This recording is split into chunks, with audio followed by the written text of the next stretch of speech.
और दोस्तों, जैसा कि आप देख रहे होंगे 2017 से जब से जीएसटी आया है, गुड्स एंड सर्विसेज टैक्स, तब से उसके रेट्स के अंदर बहुत सारे चेंजेस किए गए हैं। जैसे कि कुछ गुड्स ऐसे होते हैं जिसके ऊपर कोई जीएसटी नहीं लगाई जाती है, 0% होता है। कुछ गुड्स ऐसे होते हैं जिसके ऊपर 5%, उसके बाद 12%, उसके बाद 18%, और जो सबसे हाईएस्ट स्लैब है वो है आपका 28% का।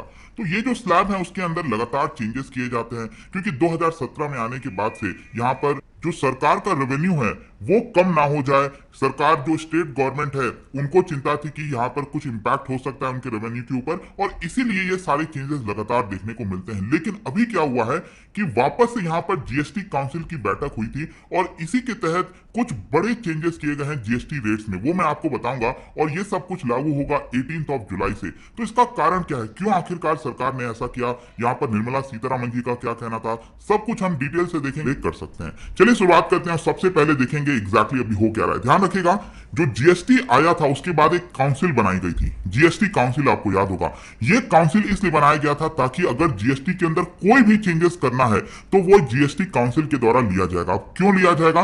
क्योंकि इस काउंसिल के अंदर आपको एक तो जो सेंटर की तरफ से फाइनेंस मिनिस्टर होते हैं, तो जो अभी निर्मला सीतारमण जी हैं, वो इसकी चेयरपर्सन है काउंसिल की। इसके अंदर आपको पता है कि हर एक राज्य के जो फाइनेंस मिनिस्टर हैं उनको भी इंक्लूड किया जाता है, मतलब कि पूरी राज्य सरकार इसके अंदर होती है, जो सेंट्रल गवर्नमेंट होती है वो होती है, और उनके द्वारा वोटिंग के माध्यम से डिसाइड होता है। अगर मान लो सहमति नहीं बन पाई तो वोटिंग के माध्यम से होता है। इसको लेकर मैंने एक क्वेश्चन भी पूछा है वीडियो के एंड में, वो आप जरूर सॉल्व करिएगा। तो यहाँ पर जो जीएसटी काउंसिल की बैठक थी, ये 47th बैठक थी। तो एक्चुअली क्या हुआ था, ये काउंसिल ने डिसाइड किया था कुछ समय पहले कि यहां पर हमें रेट्स के अंदर बदलाव करने चाहिए, रैशनलाइजेशन करना चाहिए, क्योंकि यहां पर कुछ रेट हो सकता है कम है, उसको ज्यादा करना चाहिए, कुछ रेट हो सकता है ज्यादा हो, उसको कम करना चाहिए। इसके लिए यहां पर एक ग्रुप ऑफ मिनिस्टर्स का बना दिया गया था, जिसको हेड किया जा रहा था भाई कर्नाटका चीफ मिनिस्टर बसवराज बोम्मई के द्वारा।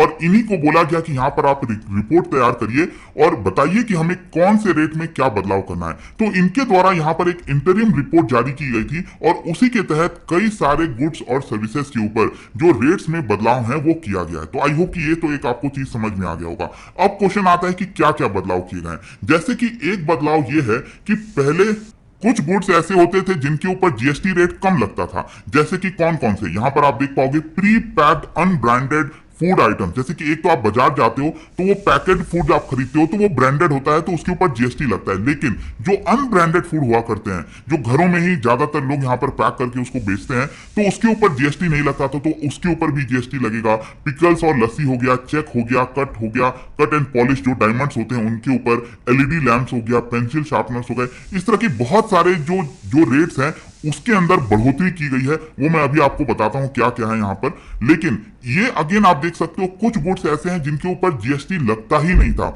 मतलब उनको जीएसटी के अंदर शामिल ही नहीं किया गया था। जैसे कि फॉर एग्जांपल यहां पर जो फाइनेंशियल रेगुलेटर्स सर्विस प्रोवाइड करते हैं, इसके अलावा जो होटल रूम होता है 1000 रुपए के नीचे का, उसके ऊपर कोई जीएसटी नहीं लगता था, अब उसके ऊपर भी जीएसटी लगेगा। उसी प्रकार से जो नॉन आईसीयू हॉस्पिटल रूम्स होते हैं जिनका कॉस्ट 5000 से ज्यादा होता है, उनके ऊपर भी यहां पर जीएसटी लगेगा। इस तरह की बहुत सारी ऐसी चीजें हैं जो कि अब जीएसटी के अंदर शामिल की गई हैं। जैसे कि फॉर एग्जांपल के तौर पर ये चार्ट में आप देख सकते हो, यहां पर ऑर्थोपेडिक अप्लायंस हो गया, उसके ऊपर करंट में 12% लगता था, तो इसके ऊपर कम कर दिया गया है। इसके अलावा मैप हो गया इंक्लूडिंग एटलस, इसके ऊपर कोई जीएसटी नहीं लगता था, अब इसके ऊपर 12% लिया जा रहा है। उसी प्रकार से आप कई सारे जो रेट्स देखोगे ना, तो ज्यादातर चीजों में बढ़ोतरी की गई है, 12 से 18, 12 से 18, 5% से डायरेक्ट 18% ई वेस्ट के ऊपर। अब आई डोंट नो यहाँ पर ई वेस्ट के ऊपर क्यों ये चीज किया गया, क्योंकि ई वेस्ट अगर यहाँ पर रिसाइकिल होता है तो कहीं ना कहीं सरकार को थोड़ा सा ध्यान रखना चाहिए। इसको लेकर कई एक्सपर्ट्स ने बोला है। लेकिन फर्दर आप देख सकते हो, सोलर वाटर हीटर हो गया, इसके ऊपर भी सरकार ने 5% से बढ़ाकर 12% कर दिया है।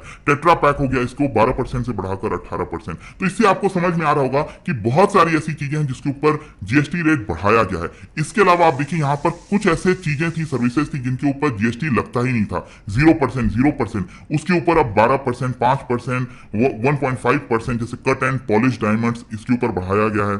चेक हो गया, उसके ऊपर 18% कर दिया गया। बहुत सारी चीजों के ऊपर आपको देखने को मिलेगा कि बढ़ाया गया है।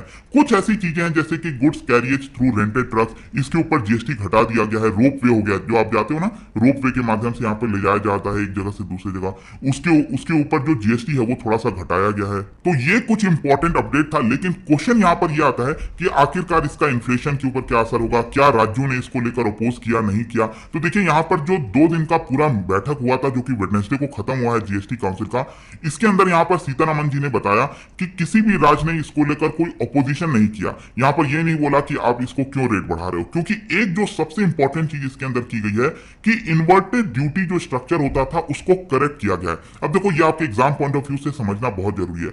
What is inverted duty structure? Actually क्या होता है, कई बार जो फिनिश्ड गुड्स होता है उसके ऊपर जो जीएसटी लगता है वो जीएसटी यहाँ पर कम होता था और उस पे जो इनपुट लगता था उसके ऊपर जीएसटी ज्यादा होता था। मैं आपको एक एग्जांपल से बताता हूं। मान लो गाड़ी है, गाड़ी के ऊपर यहाँ पर मान लो अगर जीएसटी सरकार 18% ले रही है अगर आप डायरेक्टली गाड़ी खरीदते हो, लेकिन वही गाड़ी बनाने में स्टील हो गया, रबड़ हो गया, टायर बनाने में बहुत सारी चीजों का इनपुट लगता है, तो उसके ऊपर यहाँ पर जीएसटी क्या होता था, कई बार काफी ज्यादा होता था, 28% हो गया। तो जो इनपुट वाली जो चीजें हैं उस चीज को बनाने में जो जो जीएसटी लगता है उसके ऊपर अक्सर ये देखने को मिलता था जीएसटी सरकार ज्यादा ले रही है, और जो फिनिश्ड गुड्स होता था उसके ऊपर दिखता था कि सरकार जीएसटी कम ले रही है। तो ये जो स्ट्रक्चर होता है ना, इसको हम कहते हैं इन्वर्टेड ड्यूटी स्ट्रक्चर। तो इसको यहां पर सही करने की जरूरत थी। सरकार का कहना था कि हमने ये जो चेंजेस किए हैं उसके वो इसी को ध्यान में रखते हुए किए हैं ताकि जो इन्वर्टेड ड्यूटी स्ट्रक्चर है उसमें हम सुधार कर सकें। लेकिन सबसे बड़ा क्वेश्चन है, क्योंकि ऑलरेडी इस समय आप देख रहे होंगे इकोनॉमी में बार बार इन्फ्लेशन की चर्चा हो रही है, इन्फ्लेशन की वजह से आरबीआई जो रेट्स हैं उसको बढ़ा रही है, तो उसकी वजह से जीडीपी के ऊपर इंपैक्ट आ सकता है। तो क्वेश्चन यहां पर यह था कि क्या सरकार ने इसके बारे में नहीं सोचा कि रेट्स बढ़ाकर इन्फ्लेशन नहीं होगा। तो देखो यहां पर सीतारमन जी ने यही कहा है कि हर एक राज्य ने और हमने भी यहां पर इस चीज को ध्यान में रखा है कि रेट्स हो सकता है बढ़े। ऐसा नहीं है कि यहां पर चीजें आइसोलेशन में की जा रही हैं, हमको भी इस बात का पता है, लेकिन ये सारी चीजें जरूरी थी, इसी की वजह से हमें ये करना पड़ा है। तो मे भी हो सकता है कि इसकी वजह से फर्दर आपको जो इन्फ्लेशन है इकोनॉमी के अंदर वो बढ़ते हुए देखने को मिलेगा। लेकिन जो सबसे इंपॉर्टेंट चीज था उनका ये कहना था कि इसका करने का वजह एक ये था कि हम चाहते थे रेवेन्यू में बढ़ोतरी की जाए। अब ऑल्दो अगर आप देखोगे तो जो जीएसटी का नंबर आ रहा है पिछले कई महीनों से वो लगातार आपको देखने को मिल रहा होगा, रिकॉर्ड बन रहा है, रेवेन्यू बढ़ते जा रहा है। लेकिन यहां पर अगर हम देखें तो जीएसटी काउंसिल का ये कहना था कि जो एवरेज रेट है it has come down, it is below 12%। कहने का मतलब है कि वैसे तो जीएसटी किसी पर 5%, किसी पर 12% और किसी पर 18 और 28% लगता है, लेकिन अगर हम एवरेज देखें टोटल मिलाकर तो जो जो रेट लगाया जाता है इट हैज कम बिलो 12%, जो कि शायद सरकार के रेवेन्यू के लिए शायद अच्छा नहीं है, राज्य सरकार के लिए अच्छा नहीं है, सेंटर के लिए अच्छा नहीं। क्यों? क्योंकि 5 साल पहले यहां पर एक कमिटी बनाई गई थी, उनसे पूछा गया था कि एवरेज रेट कितना होना चाहिए जीएसटी के अंदर, तो एवरेज यहां पर बताया गया it should not go below 15.5%, क्योंकि अगर 15.5% से नीचे जाएगा तो सरकार को लॉस हो सकता है। तो इसी की वजह से सरकार का इशारा यह है कि देखिए यहां पर हमें लॉस हो रहा है एक प्रकार से, और इसीलिए हम चाहते हैं, क्योंकि अभी जो आरबीआई की रिपोर्ट है उसका यह कहना है कि जो जो एवरेज रेट है इट हैज कम अराउंड 11.6% के आसपास, वैसे होना कितना चाहिए, लगभग 15% के आसपास। तो इसीलिए सरकार कह रही है कि हमें ये जो रेट्स हैं उसको बढ़ाने की जरूरत पड़ी है, और कोशिश यहां पर यही है कि रेट्स बढ़ाकर जो सरकार का रेवेन्यू है उसको और ज्यादा बढ़ाया जाए। ये एक इंपॉर्टेंट चीज है, आपको ध्यान में रखना है। इसके अलावा यहां पर एक और मुद्दा आया था जीएसटी काउंसिल के अंदर कि जो राज्यों को कंपनसेशन मिलता था, कुछ राज्य ऐसे चाहते थे कि यहां पर जो कंपनसेशन है उसको एक्सटेंड किया जाए। देखो मैं थोड़ा सा बताता हूं, 2017 में 1 जुलाई को जब जीएसटी लाया गया था तो यहां पर यह डिसाइड किया गया था कि जिन राज्यों को लॉस होगा उसका कंपनसेशन सरकार देगी। अब सरकार देगी मतलब ऐसा नहीं है कि सेंट्रल गवर्नमेंट अपनी तरफ से देगी। यहां पर सर आपने देखा होगा कि सिन गुड्स के ऊपर सेस लगाया जाता है, एक्स्ट्रा टैक्स लगाया जाता है, वहां से कंपनसेशन आता था। तो जैसे कि मान लो कि 2017 में किसी राज्य का रेवेन्यू है 100 रुपीज, और ये मान के चला जाता है कि अगले साल इसमें 12% की वृद्धि होगी, तो ये 112 रुपए हो जाएगा रेवेन्यू। लेकिन मान लो जीएसटी आने की वजह से इसका रेवेन्यू 112 नहीं हुआ, 105 रुपए हुआ, तो ये डिफरेंस जो है 7 रुपए वो यहां पर सेंट्रल गवर्नमेंट पे करेगी राज्य सरकार को। तो ये जो पूरा मैकेनिज्म है ये आपका 5 साल के लिए बना था, मतलब 2017 से लेकर 2022 तक। और ये कब एंड होना था, क्योंकि जीएसटी आया था 1 जुलाई से, तो इस साल के 30 जून तक ये पूरा एंड होना था। और इसीलिए करीब 1 दर्जन से ज्यादा ऐसे राज्य हैं जो ये कह रहे थे कि हम चाहते हैं कि ये जो कंपनसेशन है वो अभी भी मिलता रहे। लेकिन यहां पर इस जीएसटी काउंसिल के अंदर इसको लेकर कुछ भी डिसाइड नहीं हुआ। ये कहा गया कि अगले मीटिंग में, मतलब जो 48th जीएसटी काउंसिल होगा, और ये बताया जा रहा है फर्स्ट वीक ऑफ अगस्त में होने वाला है, तो इसके अंदर डिसाइड किया जाएगा कि क्या कंपनसेशन फर्दर